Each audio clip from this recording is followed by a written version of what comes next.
New টাউনের রেস্তোরাঁয় সোহমের সঙ্গে বচসার ঘটনায় এবার নয়া মোড়। টেকনোসিটি থানার সিসিটিভি ফুটেজ সংরক্ষিত হয়নি।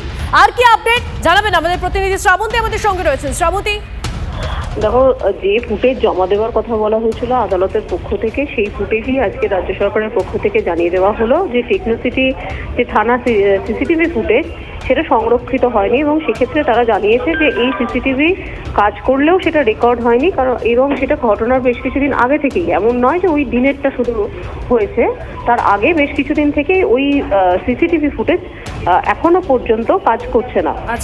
বিধাননগরের গোয়েন্দা বিভাগের ডিসিকে নতুন করে ফের তদন্তের রিপোর্ট দিতে নির্দেশ দিয়েছেন বিচারপতি অমৃতা সিনহা।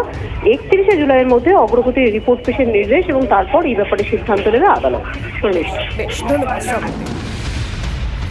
আর একটা ব্রেকিং নিউজ দিয়ে আপনাদের, ডিএনডে হোমিওপ্যাথি মেডিকেল কলেজে বিক্ষোভ, অধ্যক্ষের ঘরের সামনে অবস্থান বিক্ষোভ। এই মুহূর্তে সেই ছবিটাও আপনাদের দেখাবো, দেখতে পাচ্ছেন অবস্থান বিক্ষোভ চলছে। আমাদের প্রতিনিধি তার সঙ্গেও কথা বলবো, তবে এই মুহূর্তে যে ছবি আপনাদেরকে দেখাচ্ছি, ডিএনডে হোমিওপ্যাথি মেডিকেল কলেজে বিক্ষোভ, ঠিক অধ্যক্ষের ঘরের সামনেই এই অবস্থান বিক্ষোভ পড়ুয়াদের দেখাচ্ছি সেই ছবি। সৌরভ আমাদের প্রতিনিধি আমাদের সঙ্গে রয়েছেন সরাসরি, সৌরভের সঙ্গে কথা বলবো। সৌরভ, কি কারণে এই বিক্ষোভ, এখন কি পরিস্থিতি? সৌরভ, শোনা যাচ্ছে এই মুহূর্তে কি পরিস্থিতি, কি কারণে এই বিক্ষোভ? দেখো, ডিএনডে হোমিওপ্যাথি মেডিকেল কলেজ তুমি দেখতে পাচ্ছ, এখানে যারা চিকিৎসক পড়ুয়ারা রয়েছেন তারা এখানে বিক্ষোভ দেখাচ্ছেন, তাদের হোস্টেলের সংস্কারের দাবিতে বিক্ষোভ দেখাচ্ছেন। এখানকার যে পোস্টারগুলো তুমি দেখতে পাচ্ছ, দেখো হোস্টেলের 5 বছরের সিকিউরিটি হয়নি কেন, কর্তৃপক্ষ জবাব দাও। ট্যাঙ্কে, সেই ট্যাঙ্কের যে পানীয় জল, সেই পানীয় জল পান করার মতো নয়। এখানে ডেঙ্গি এবং সাপের উপদ্রব রয়েছে হোস্টেলগুলিতে।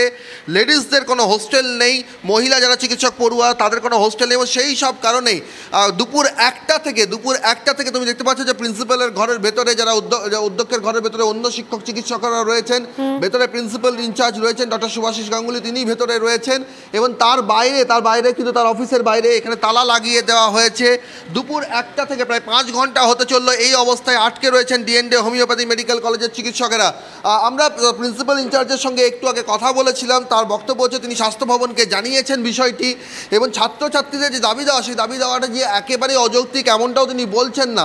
তিনি বলছেন স্বাস্থ্য ভবনকে বিষয়টি জানানো হয়েছে, স্বাস্থ্য ভবনের তরফে ছাত্রছাত্রীদের সঙ্গে কথা বলা হবে যে যাতে এই বিক্ষোভ তাদের যারা তুলে নেন, কিন্তু ছাত্রছাত্রীরা এখানে যারা রয়েছেন, চিকিৎসক পড়ুয়ারা যারা রয়েছেন তারা কিন্তু অনড়।